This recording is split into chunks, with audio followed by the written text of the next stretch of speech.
Saturn theory, and the origins of the oceans and the fallout of the star flaring.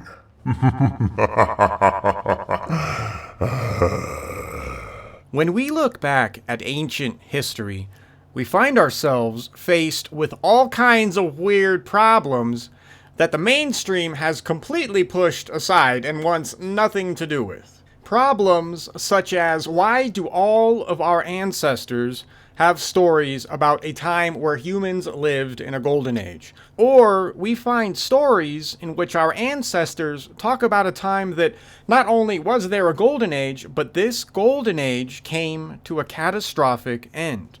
And not only does it come to a catastrophic end, it comes to a catastrophic end in a very particular way.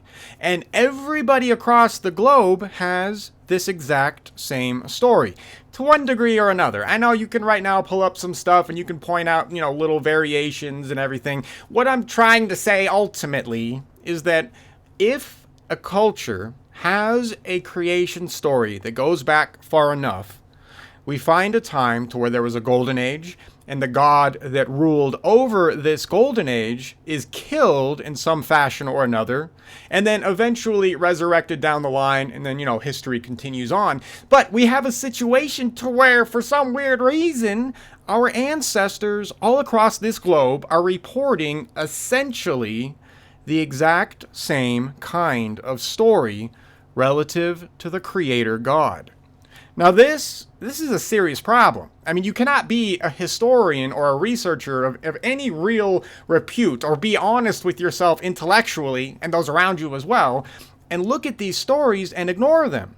This is hard evidence. All of these histories that our ancestors recorded, this is evidence, hard evidence, that proves that something else was going on in the past, and it is something completely different than what the mainstream currently talks about. Now, we are going to focus on the story of Saturn theory and just kind of continue to map out the basic, main bullet point events that took place that our ancestors recorded during this cosmological event.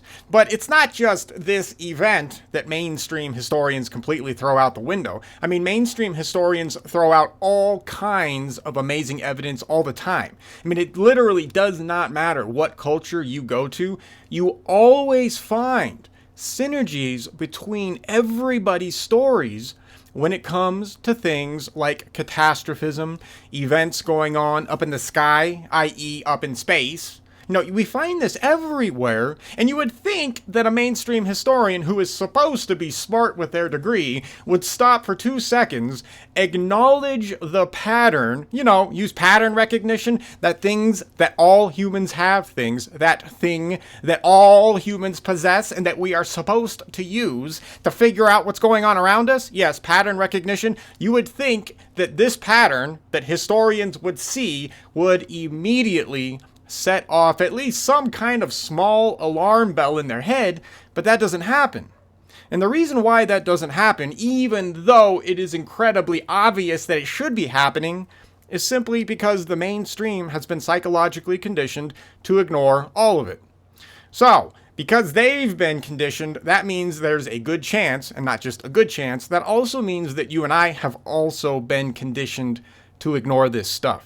So, while what we are going to talk about here today is all backed up by science and history, a lot of it's going to sound insane, but it's only going to sound insane to you because you and I, both you and me, everybody, because we have been taught that anything like this is impossible because the mainstream does not agree with it. All right, that's my rant. You get it. You guys know all that stuff. I talk enough about that. All right, so let me bring us all up to speed really fast on where we are, and then we will move forward in this story.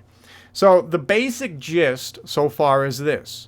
Earth used to orbit Saturn, but Saturn was not in the form that it is in now. Right now with the rings and all that crap and the bands, Saturn did not look like this back in the day.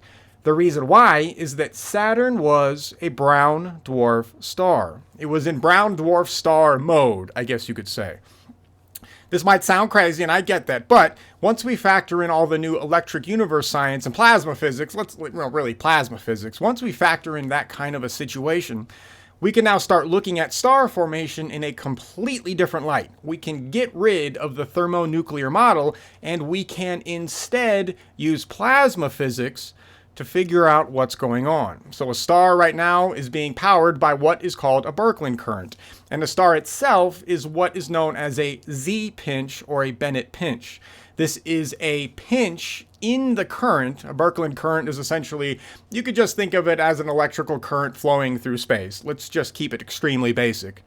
But at certain points along this filament of plasma or electricity, you'll have an area every once in a while that will collapse in on itself. And once it collapses in on itself, and because of the electrical environment of the area, by the way. So, current is all happy flowing through space, and then it runs into a situation to where it changes the electrical environment in that particular area, and you'll have a collapse of that current. And what will happen then is you will have a focal point of a ton of energy. And that energy essentially builds up, and then you have a star that is being fueled by the electricity from that Birkeland current. So that would be where Saturn stands at this point in time. Saturn is not, a bright glowing star, though. It is what is known as a brown dwarf star. A brown dwarf star is a very, very cool star, relatively speaking, relative to how we generally think of stars, right? So our current sun, for example, is hot as balls. Whereas a brown dwarf star, it's not hot. It's kind of a cool, nice, happy, low electrical potential glowing situation, I guess you could say. Anyway, we have that kind of a situation that Saturn is in. So Saturn would be a completely different kind of a body. It would not be what is known as a gas giant. And remember, gas, that's all that stuff is plasma, by the way. It's not gas. They keep calling it gas. Okay. Anyway, so one of the unique properties of a brown dwarf star is known as a plasma sheath. A plasma sheath is essentially just an electromagnetic field around the brown dwarf, central star thing. I don't know, whatever the hell you want to call it. But anyway, a brown dwarf star is surrounded by this plasma sheath. Now, Earth would have been orbiting within this plasma sheath. I know, sounds crazy, blah, blah, blah, but, the mechanics of a brown dwarf relative to plasma physics really does make that kind of a situation very hospitable to life on Earth. Because essentially what would have been going on Earth is that Earth would have not had any concept of a night or day, and this is recorded in history, like really ancient histories, before the fall of the Creator God. You would have had a situation to where life on the planet would have been flourishing like crazy, because the planet itself would have been uniformly radiated upon from the brown dwarf's energy. Because what's going on is that plasma sheath that is surrounding both, brown dwarf Saturn and Earth, and there's other planetary bodies as well involved in this. I'm just focusing on us, because that's what matters right now. Anyway, Earth would have been orbiting in this little cocoon, being nicely radiated by all kinds of infrared light that would have been beneficial to things like, basically almost all plant life flourishing on Earth. Another thing to remember right now on Earth is a couple other points that are going to be very important for this show. The first point is this: the Earth's oceans do not exist yet. There's no such thing as an Atlantic or a Pacific Ocean. In fact, the Earth's geography and topography would be completely different than what it is today. Probably there is not a single feature on Earth today that would have existed during the time that Earth was orbiting Saturn. Oh, and by the way, remember, this is taking place somewhere between maybe 6 to 7 to 15-ish thousand years ago. This is not an event that took place millions and billions of years ago. This event takes place within the memory of humankind. It's very important to remember that part as well. And I know the time frame sounds insane, but hopefully on this channel I've gone to some extent to prove to you how unbelievably wrong mainstream chronology is right now. So hopefully it's not too hard to believe that something like this could have happened relatively recently. And we'll keep going over all of the evidence that will build up a case that proves that. Now, if you're wondering why I can't give you a precise date, I don't have a date to give you guys. Right now, our methodologies of dating, whether it be, radiocarbon or radiometric dating or sure as hell not using dendrochronology. Dendrochronology is basically trash as well. Radiometric dating doesn't work well. I know light dating is there now. That's kind of we'll talk about the dating systems later, but the reality is that right now, as far as humans are concerned, we do not have a foolproof way of dating, an artifact or rock formation or something like that. I know the mainstream makes it sound like we have all that figured out, but it's really important to remember that we do not. Every time you see a date given by a mainstream person, go look at their paper and then go look at their references and see what kind of methodologies they used, and go and look to see what all of their outcomes were from all the relative dating tests. What you are going to find more often than not every single time, but more often than not, what you are going to find is that particular researcher who is presenting you with a nice happy date threw out probably 20 or 30 other dates that he did not like. You find that all the time in academic papers. They only want to present the dates that line up with their preconceived theory. For example, when somebody goes to, date something out of the Roman Empire, right? The first Roman Empire, let's say that. They use dendrochronology and they'll use radiocarbon dating. Both of these dating systems are absolute trash, but it gets funnier because when you look at the dates that they get for their object from all the various sources that hopefully they send them out to. Watch out for those researchers, by the way, who only send out their evidence to one dating place. That's not how science works. You need multiple perspectives. You need multiple tests. There's no way around this. Anyway, when you look at these papers and you see that stuff, or in the first Roman Empire, for example, they'll give you a date. But what they will not give you is they will not give you the other dates that may have been discovered as well. And not only will they not give you those dates, they certainly are not going to change the conclusions of their paper relative to the findings of the other dates. That is not happening in the mainstream, and this is really all the scientific evidence you need to have presented to you to immediately be highly suspicious, if not outright discard, most of mainstream historical academical papers. Historical academical papers. Yes, you like that? Yes, we are smart on this channel. Yes. Anyway, that's the situation we run into. But unfortunately, all of those mainstream papers are those conclusions, they are driving the formation of current chronology. Everything I just said essentially proves that current mainstream chronology is absolutely wrong.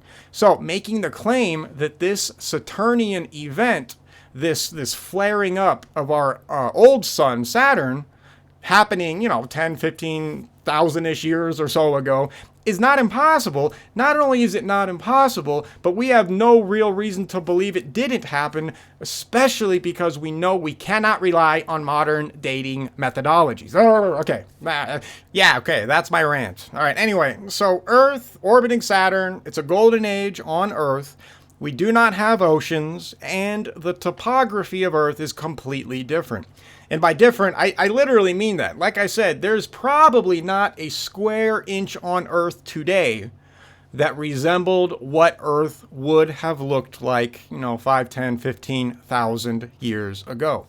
And the reason for that is simple. While the Saturn flare-up, or the catastrophe, is absolutely devastating to all life on Earth, and that is what we will be discussing eventually today, the reality is Earth goes through several more absolutely annihilating catastrophes thousands of years later on down the line. And of course, that will all be caused from the fallout of Saturn flaring. So if you're trying to imagine what's going on, because my video pictures really do suck, and I get that, I just don't have time for all this crap, okay? Anyway, just imagine a nice green ball, floating inside of a plasma cocoon with a giant, glowing purplish reddish ball of energy, which would have been Saturn, lightly irradiating the planet and essentially creating a golden age on Earth. So right there, right off the get-go, what I've done there is I've explained a scientific way to make a golden age actually legit. So right off the bat, I'm not using like schizo anything. I'm just using science, real science, to prove a possibility that lines up with what our ancestors recorded. Now, another property of a brown dwarf star is that what was found, and NASA found this, by the way, so this is all mainstream information directly from NASA, so you have to believe it, right? Anyway, what they found is that brown dwarfs will radiate water, essentially, and they radiate a lot of it out. And sometimes they can flare up and spit out a lot of water. So when Earth is orbiting Saturn, Earth is generally being misted down upon with a continuous rain of water. Not a flood type of water, not like a hardcore monsoon rain, and not that I'm saying that didn't happen, but it would have been a gentle, continuous mist.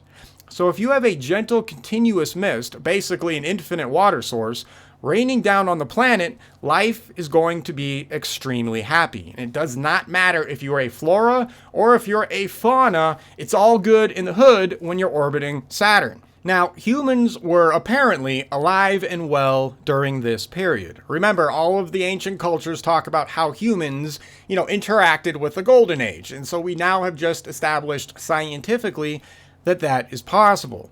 So, as a human, if you would have looked up to the sky, you would have seen another interesting property of orbiting a brown dwarf. While Earth is essentially incubating within this nice plasma sheath, if you were a human and you looked up to the sky, you would never see night or day. The concept of night and day literally did not exist, which also means that there was probably no real good way for your average person to keep time.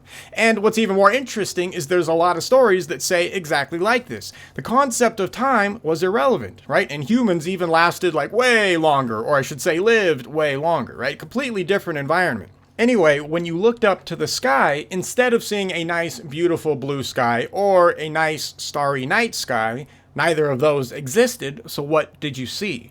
Instead, you would have been consistently blanketed with a very nice, soft, reddish, purplish glow that engulfed the entire planet. There would have been no concept of night and day. So, our ancestors look up to the sky, they don't see stars. They have no clue, not a single human on that planet, unless, there were aliens running around slapping them and telling them about stuff. Humans would not have had any concept of a starry night sky. And this is also backed up by the stories that we look back into in ancient pasts. When we look back in the histories, we find points in history to where the concept of stars does not exist. And in fact, we actually find points in everybody's histories to where the stars suddenly become visible. And once again, everybody's ancient histories line up with this kind of a story. So when you're looking back and you're doing your ancient research, what I would keep an eye out for is times to where humans are A, living in a golden age. That's going to be a big giveaway. But also keep your eye out for times to where stars don't exist. Day and night are not a thing. And humans just exist very, very happily, carefree. There's no stress. They just run around, they just give each other noogies, have fun, hug, and, jump off. I don't know, whatever. But they were not worried about paying bills. Nobody cared about insurance. None of that stuff existed because there was no reason for it to exist. So when you're looking at your ancient histories, some of the Saturn theory may not initially seem like it's being told or recorded in a particular culture's history, but if you really pay attention and you look for these kinds of themes or missing themes, you might be able to make some new discoveries. So keep that in mind. Okay, so anyway, Because our ancestors had no way of seeing the stars, they had no way of knowing what was approaching them. And we're almost at 20 minutes, so I need to hurry the hell up. Okay, so what was going on is that Saturn is its own system. Earth is orbiting within, the plasma sheath. And there are other planetary bodies there as well. Mars being one of them for sure, probably. There's tons of evidence that says that Mars would have been present as well during this period of time. But there were probably other planetary bodies there as well that either A, we are misconstruing in the stories as something else. B, planets that no longer exist today because of the events that happen. Or C, because the planets were just in a different area orbiting around Saturn, and our ancestors simply never saw those bodies.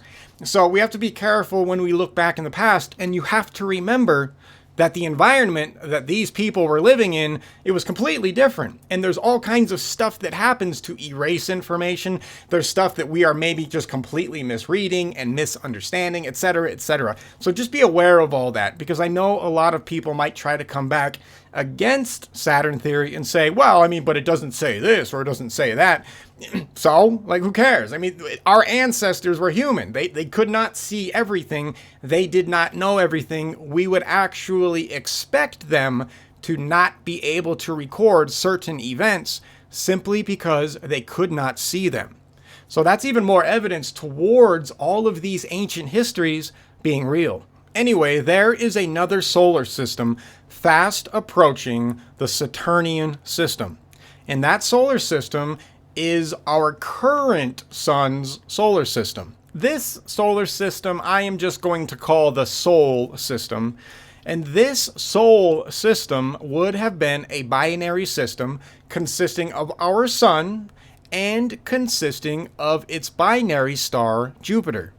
Now, Jupiter also would not look like it does today. Jupiter would also probably be in a brown dwarf, red dwarf, or even higher, actually, probably, mode of plasma, right? All of these bodies are being fueled by Birkeland currents. Don't forget that. Jupiter is being fueled by a Birkeland current. Sun's being fueled by a Birkeland current. Saturn is being fueled by a Birkeland current, etc., etc. So all of these bodies are essentially electrically charged. The Saturnian system has a net negative charge. The Sol solar system has a net positive charge. What happens when two opposite charges come into contact? They attract. And that is exactly what happens. So basically, the Saturnian system that we are orbiting starts to be attracted to the Sol solar system. While it does this, the electrical environment that these bodies exist in starts to freak out. And the reason why it starts to freak out is because the electrical nature of the environment is now completely different than what it was. And what does electricity always try to do? It always tries to find the path of least resistance and level itself out. No different between two solar systems about to collide. These two solar systems are now attracted to each other. The electrical environment starts to go haywire, and all the bodies in these systems will have to react electrically to the event. Oh god, dude. 23. Okay, I know. I said I would try to get to it quicker last time and I completely failed. Next show we will not do this. I promise. We'll just start right from the beginning. All right. Anyway, so this basically leaves us off where we left off from the last show. Essentially, what is going to happen to brown dwarf Saturn is that brown dwarf Saturn needs to acclimate to this new electrical environment. To do that, it starts to shed charge. When it starts to shed charge, it essentially sheds matter. And it sheds matter in a huge flare-up. Now, I've been using the term nova. Nova is probably not the real term I should have been using, and that's my bad. But it's kind of right. But from now on, we'll just use the term flare. I think that's a better term to use. So basically, Saturn is going to flare up. When Saturn flares up, it's going to shed charge. When it sheds charge, it sheds matter. And the matter that it sheds, or at least one of the major components of the matter that it sheds, is water. And this is where we will pick up on the story 10 million years later. When our ancestors look up at the sky at this point in time, they see some absolutely crazy events. They probably saw one hell of a bright flash when this flare-up happened. So any human looking up at Saturn at that particular point in time, they were probably immediately blinded. So they're done. They're bye-bye, all right? So already not good. The next thing that these people would have started to experience, well, I mean, they would have experienced all kinds of insane stuff. But one of the major events that they will experience, and is recorded by all kinds of ancient cultures all over this planet, is that they experience a massive amount of rainfall. This has the potential to explain and prove that the concept of the deluge is a scientific reality. In science, in geology, or I don't even know, oceanography maybe, I don't know.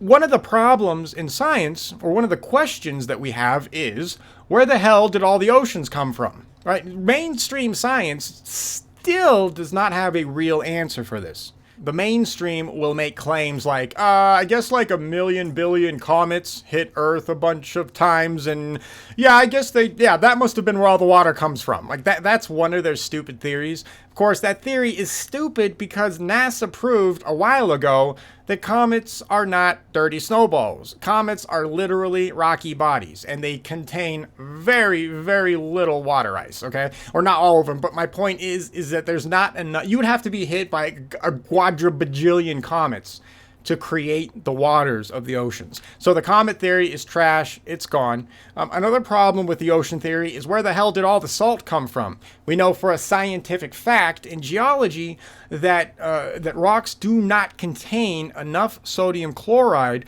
to explain the salt in the ocean. Essentially, that theory goes like this. It says, well, over billions of years, the water eroded rocks, and the sodium chloride, did I say so? The sodium chloride in the rocks themselves, would eventually, rub out into the ocean, and then that is eventually where the salt would come from. That does not work because the rocks in Earth do not contain the amount of sodium chloride required to create the salt content that we see in the ocean. So we have to get rid of that as well. So we have a lot of problems when it comes to a very, simple, or at least it seems like a simple topic, the oceans of the planet. To make matters even weirder, right now mainstream claims that the oceans have been there for billions of years. This is patently false because mainstream geologists discovered that the silt layers on the bottom of the oceans do not match millions or billions of years worth of sedimentation. It's just not there. In fact, it's the exact opposite. We find a situation to where the sediment really only shows a few thousand to maybe 12 to 15,000 years worth of sedimentary deposits. So what do you do with that as a mainstream person? I mean, scientifically, the mainstream is wrong, but they choose to ignore this because they cannot look at or admit that there might be another explanation. Saturn theory might be that explanation. Remember, this theory did not come about because everybody was smoking crack one day and just thought, oh, dude, I get it. Earth was orbiting Saturn one day and it exploded, bro, and water came down everywhere. No, that is not where this theory comes from. This theory comes from science and history, and that is it. So anyway, we pick up the story with our ancestors recording the creator god, which is almost always identified as Saturn. Right? This is in all ancient religions and cultures. It's absolutely insane. The Saturn iconography that we find everywhere, it's too weird. It's absolutely bonkers because there is no reason, especially if you're a mainstream person, to think that any ancient person was ever able to see Saturn in any kind of a glorious way back in the day. Because if mainstream is correct, the solar system has been the way it is now for billions of years. How and why would our ancestors choose Saturn to be the creator god. I mean, where the hell does that come from, right? And why did they give it this whole story? I mean, it's got an origin story. It's got a story to where it's like reigning over humans. It's got a story to where it dies. It's got a story to where somebody goes and finds his remains and brings him back to life. And then, Saturn suddenly is the ruler of the underworld. It's like, what the hell is going on? I mean, mainstream has zero response to this because it's insane. Like, if you take the mainstream perspective seriously, that it's just absolutely mind-blowingly just crazy. Right? It doesn't explain anything, and there's no reason for our ancestors to have chosen a small pinprick of light in the sky as their creator god. You don't do that. There's no reason to do that, and we have no reason to believe they did it either. Our ancestors are very clear on the story. They were able to see Saturn in a completely different form. Remember, I just told you guys he goes from being born to being a creator god to dying, so he shifts forms. They actually record Saturn going from its brown dwarf phase and turning into the gas giant that we know today. And they have detailed iconography of all of that. Saturn does not have its rings until later on in history. Saturn does not start with rings. Saturn starts, as, basically a bright light up in the sky, and they call it God, essentially. The creator God. Okay, anyway. So, Saturn novas. It flares out. It releases tons of matter to try and acclimate to its new charge. While it does this, it ejects tons of water. So guess what's in the way of all of that water? Earth. If you have a star-sized object, even if it's a small star like a brown dwarf, you have that much water being ejected and you're in the way of it, yeah, you're going to get a couple of rainstorms, dude. I'm pretty sure that's going to happen. And that's exactly what our ancestors record. The funny part about this is that if our ancestors were making all of this up, if all of this was just fake, crazy, mushrooms, drugs, crack, whatever that they were smoking back in the day, why would they tell this exact scientifically backed version of the story? They could have made up anything. They really could have. They could have done anything they wanted. But everybody stays consistent with the scientific progress or the scientific way that these events would have had to play out if we ran into another solar system while we were orbiting a brown dwarf. So it's absolutely insane that our ancestors get this right scientifically. It's even crazier if you take a mainstream perspective, because the mainstream believes that our ancestors were monkeys, right? They're not going to understand plasma physics. There's no way they were sitting there crunching plasma mechanics back in the day to make up this story. So if they did not have access to that level of science, well, they may have, I don't know. But the fact that the stories exist in the way they do, they're still fairly simplistic. Nobody's giving us a calculation, for example, right? Right, we did not break down one of the origin stories and they're like, P equals F. They didn't do any of that crap. What they did is that they faithfully recorded their observational data as it happened. Now, you also have to remember something else. While all of this is going on and maybe they're trying to keep it in mind, they're also running from their lives. Like, they have a lot of problems right now. So, one of the reasons why the story is so simple, right, and it does not go into an insane amount of detail is simple. The vast majority of the people on the planet did not survive this event. Right? The Deluge, and we'll just call it that from now on, the Deluge was an absolutely destructive event as recorded by all kinds of ancient cultures. In fact, let me just list a bunch of cultures just in case you think I'm on crack, and just in case you think that the Noah story is the only story that has this. Oh, no. Shockingly, cultures all over Earth have this identical story. That is a scientific fact. There is no way around this. You cannot hand wave this fact. We have the Mesopotamians, the Hebrews, Jewish, Christians, Islamic people, that entire Abrahamic situation. Obviously, the Noah thing. The ancient Greeks had it. The Hindus had it. The Norse had it. The Aztecs had it. The Incas had it. The Mayans had it. Chinese cultures had it. Native American tribes all over North America had it. Aboriginal Australians, they have the same damn story. Polynesians have it. The Zulu tribe in southern Africa has it. The Celtic Irish have it. The Pacific Northwest, like people like the Salish and the Haida, they all have it. And all kinds of African tribes as well, like Yoruba, for example, has it as well. All right, so you have all of these cultures which are recording this event, and mainstream just ignores it. I mean, they have no explanation for this. Their explanation is literally something to the tune of either, well, it's just ingrained in all humans to, for some weird reason, magically make up, a flood event back in the day or whatever. That is literally one of their explanations. Another explanation is that they were all hallucinating and making this stuff up. But it begs the question, how the hell does everyone all over this planet hallucinate? I get it if there's like a worldwide drug dealer who's flying around dropping off the good stuff, but, we have no reason to believe that drug dealer was flying around the planet delivering this amazing crack. It's just not happening, and there's no reason to believe it. So when you have this many cultures making the claim that something happened with the creator God, and the creator God dies, and as the creator God dies, he basically rains blood, water, milk, etc., whatever story you're listening to, down onto the earth, we should pay attention. So pay attention.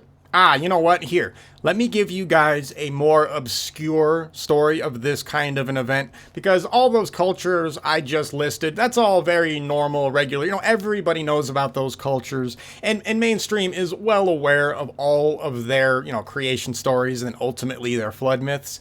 Here, let me give you guys a lesser known culture's flood myth, just to show you that even cultures right now that are not getting the limelight with respect to history, even these guys have this exact story.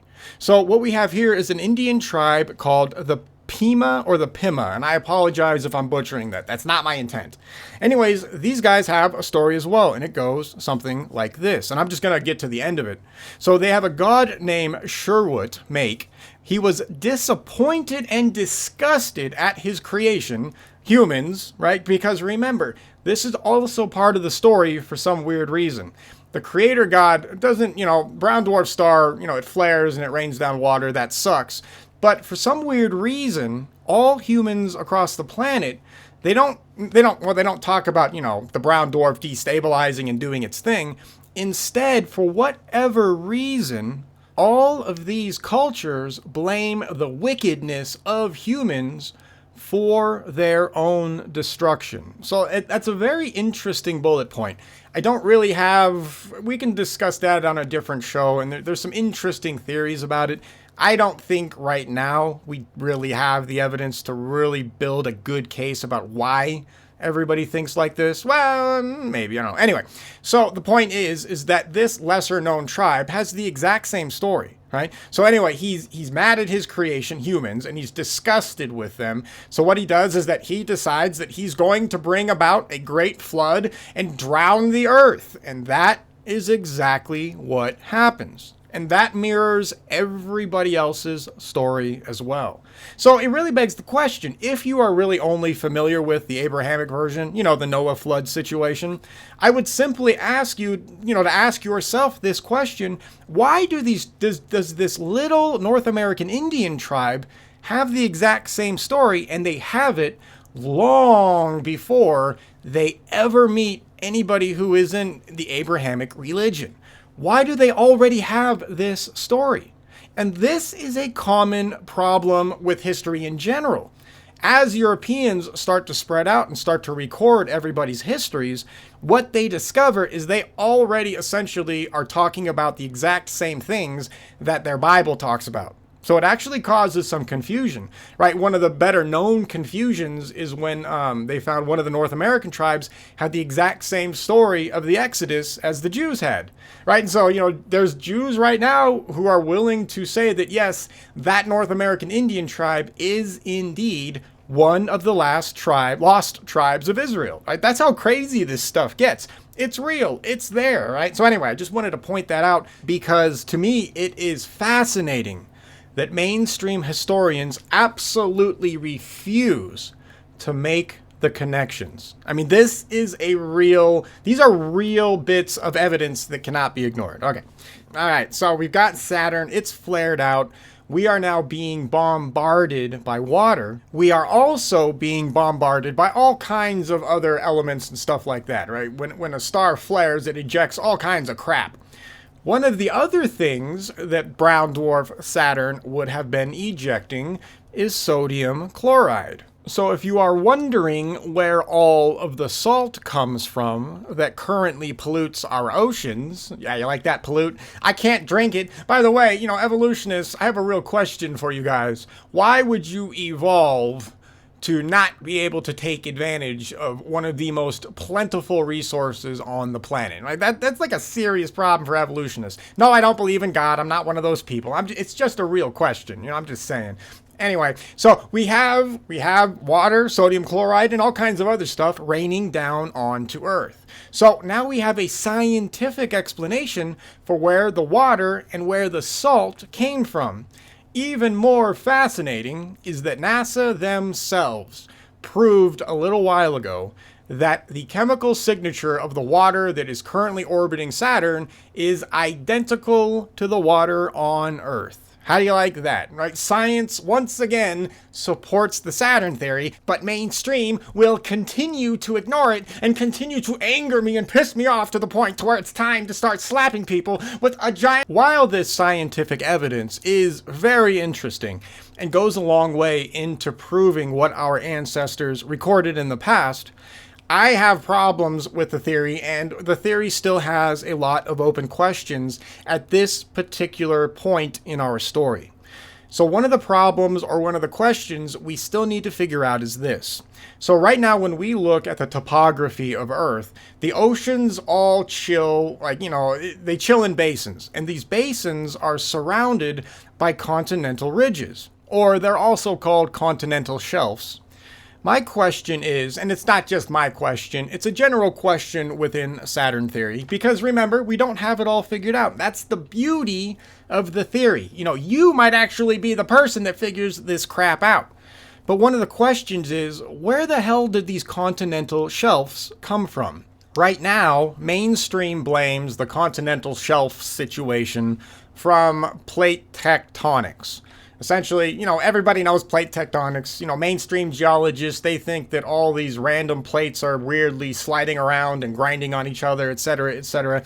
The theory is hilarious because when you actually look at the directions the plates have to move to make their theory work, it instantly becomes absolutely insane and bonkers. I don't know how geologists can still take that theory as seriously as they do when even their own maps of the situation are just insane. It gets even funnier with plate tectonics, actually, because they had to eventually, create Pangea. So to make their little thing work. And then they found that that is not quite right either, and that there must have been something else that came before it now, because none of the evidence for their plate tectonics were really matching up with what Pangea brought. So they had to introduce another ancient, subcontinent situation to where everything was together. And those arrows in the directions that the continent gets pulled on is absolutely insane. I don't remember the name of the continent, and I'm not looking it up because it's garbage. Anyways, plate tectonics is a theory that it needs way more evidence if you are going to convince me, all right? And really, it should be anybody, because we should all be demanding 100% scientific proof if you are going to teach a concept that is theoretical at best as if it is a fact. Because right now, plate tectonics is not taught as a theory. It's taught as an established fact that maybe one day we'll get the real evidence for, but right now we're pretty sure, so let's just teach it as fact. Same thing with relativity. You're not allowed to question relativity, even though, tons of fantastic physicists have absolutely done that and presented infinitely better, theories to all of that stuff. But you don't hear about those people because you're not allowed to, right? That's not how that works. For some weird reason, only certain theories are allowed to be taught. And, and the answer of why this is happening is simple. There are people on this planet who have no interest in you figuring out the truth. right? So instead of you learning about plasma physics and everybody in college doing that to start to, really get a good grasp on existence and cosmology, instead you have to go learn relativity and all of that stuff and all of its theoretical garbage. And you have to treat that theoretical garbage as fact. If you don't, you get an F, you get kicked out, and then you're not allowed back into the establishment, and then you don't eat, blah, blah, blah. You get kicked out of society, so you have to believe that garbage. Okay, anyway, when the water starts to rain down on Earth, my question is it filling pre-existing basins, or are all of those basins, that are rimmed by the continental shelves, are the continental shelves created later? This is actually a fairly interesting question that we need to find an answer to, because when we read all of the ancient histories regarding the deluge, we find a very key point mentioned by everybody. And that is, even the highest mountain peaks were technically submerged by this rainstorm. If the continental shelves already existed to some degree or another, right? And some of those, they dip down thousands upon thousands of feet, depending where you are on the planet. So if they were pre-existing, that would mean that it would make it more difficult to cover the highest mountains in water, because those basins would be attracting all of the water raining down on Earth fairly quickly. I don't know if you'd have enough time to really cover the highest mountain peak, quote unquote. Really fast, I guess I should have said this. When I said that Earth would have potentially have been more smooth, what I mean is that we could look at a place like Venus, for example, as maybe an accurate representation of what Earth may have looked like during the Saturnian time, at least the topography. So one of the problems with Venus is that mainstream likes to say that Venus is like 10 billion years old, but there's no evidence that actually supports that claim. Because the only way that a cosmologist has to date a planetary body is by crater counting. And crater counting is one of the dumbest things you could do. Right? Crater counting is where a cosmologist counts all the craters on the face of a surface and then averages it out over a billion years of what they think would be the correct amount of meteors hitting that particular body. Yeah, that is literally how they base all of their billions of years dates on these planets. They have theoretical information backed by other theoretical information backed up by a literal assumption. I mean, that's not science. I mean, that is the dumbest stuff you could possibly do, but that's what mainstream cosmology is all about. I mean, that's literally their science, quote unquote. I'll stop doing audio air quotes. That's stupid as well. Anyway, so if the basins already existed to some degree or another, the surface still probably would have been, I don't know, man. This is the problem, because if they existed to some degree, wow, what if the Venus event actually did even more damage than we are willing to admit? Or maybe perhaps something else happens that wasn't as well recorded, or is recorded and we are not getting the correct information out of it because we don't understand it yet.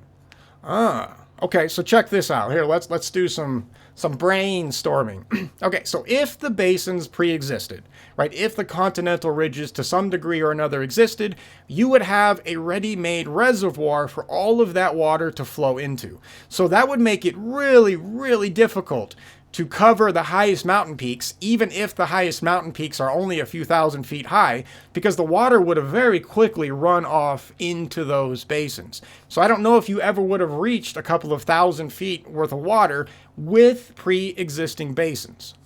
However, if the water comes down quick enough, because I wasn't there, I don't know, maybe the water does come down quick enough and that's what people saw. I don't know. This part of the theory is where things can get a little weird, and it's where I have a lot of questions. Because establishing whether or not Earth had those basins to one degree or another is important, because this cataclysm is not the only cataclysm that Earth suffers. We have many more coming to hit Earth later on, and we've talked about some of those. But one of the major cataclysms that Earth does go through is what is known as the Venus event. Now, the Venus event is horrifically destructive to Earth on a geological scale. It literally created all of the mountain ranges that we now see on Earth. So this would beg the question, okay, fine, Venus definitely did a lot of damage and carnage when it does its flybys, but was it able to create enough damage to make and create the ocean basins?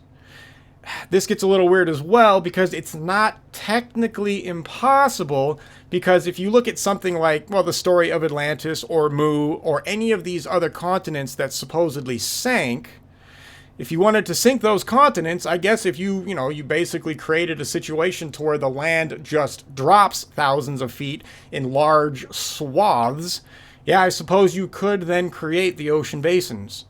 What if the ocean basins kind of existed and they were maybe only like, a few hundred feet. And then later on, when Venus shows up, Venus just finishes the job and absolutely crumples the planet and makes those basins even deeper, which would then account for all of the continents that sink, and it would also account for the rising of other land masses on the other sides of the planet. Maybe that's it, right? So anyway, this is the kind of stuff that we have to pay attention when we're looking at Saturn theory, because we don't have all of the information yet. So now we find ourselves with a scientifically viable situation that could have happened in the past relative to Earth orbiting a brown dwarf star, and then of course our brown dwarf star system colliding with our current sun. Everything so far, mostly that we have covered, is backed up by some sort of science and history.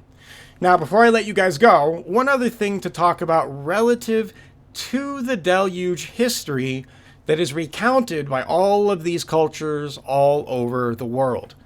One of the interesting things that I see when I read these stories is that all of these stories are very identical.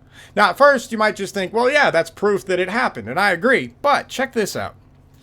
When we look at cultures' histories after the Deluge, right, thousands of years or later, I don't have year, I don't know the dates. But if we look at the histories that cultures will continue to record after the Deluge has passed, we find that those histories are recorded from a very personalized point of view situation. By that I mean somebody who is living on North America is only going to record catastrophic events from a North American perspective. They are not going to know what's happening in Australia, for example, right? And Australia is not going to have any idea what's going on up in Siberia.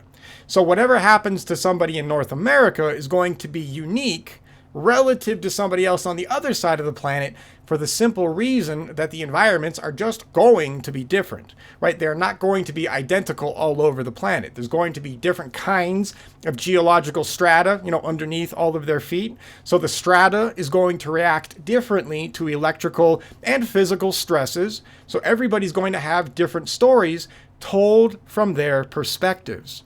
And we see this happen after the Deluge. For example, the Venus event. When we look at the cultures that all record what happened, those who survived, when we look at those who record the events of the Venus event, we find that everybody's stories are different. And the reason why everybody's stories are different is because it's being told and recorded from their local perspective. When we look at the Deluge, we don't seem to find that kind of a retelling. This is where things get interesting. So the Deluge story is very much the same all across the planet. And by that I mean we have a situation to where God is mad at humans because humans have done something that God does not like. So God decides that he is going to wipe out humans for their wickedness. However, for some weird reason, there's going to be one dude who's going to survive with his wife, and this one dude is going to save as many animals as he possibly can. That's another bullet point that we find in everybody's story. It's weird that the Noah part shows up everywhere as well. I mean, like, what's going on? So basically what we have is we have everybody saying that they have a Noah that's going to survive. Now, this is weird because, of course, everybody's cultures only assume there's one Noah, but suddenly everybody has a Noah. What's going on? It's just not quite right because everybody describes the exact same thing. Anyway, so the God gets pissed. He wants to kill all humans except for Noah and, the animals.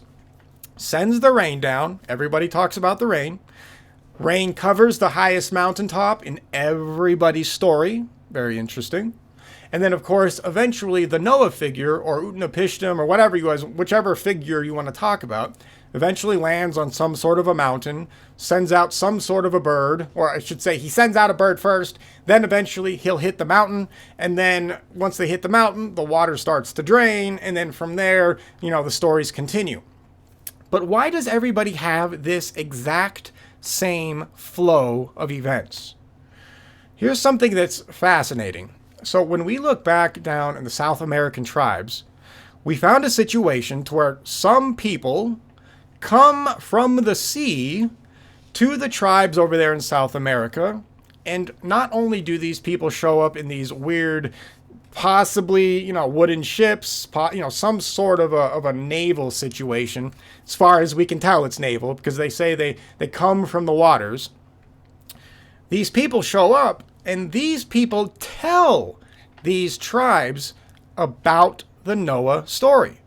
These tribes did not know about the story until somebody comes to them and tells them to record it. This is not an isolated event. We actually find in many cultures all over this planet, we find a group of people that comes from nowhere, brings some technology, teaches them how to live in a society, and lives with them for a little bit, and then eventually leaves and never returns. We find this story all over the world. Why? Why do we find a situation to where mysterious people come from the sea, start to teach people how to build a society, and then leave? Why does everybody have that story as well? That's a different show entirely, actually. But my main point of saying all of that is that somebody comes to these cultures and tells them to remember the Noah flood story, or tells them to remember the deluge. What the hell happened in our past? Who the hell were those people? Right? This is insane. So to me, this actually shows a bit of history that mainstream wants to completely ignore, but it really sheds light on some of the insanity. What this means is that, if Earth went through a deluge, that would have scrambled society like crazy, and it did. So that means that humanity would have had to have tried to bounce back from this situation.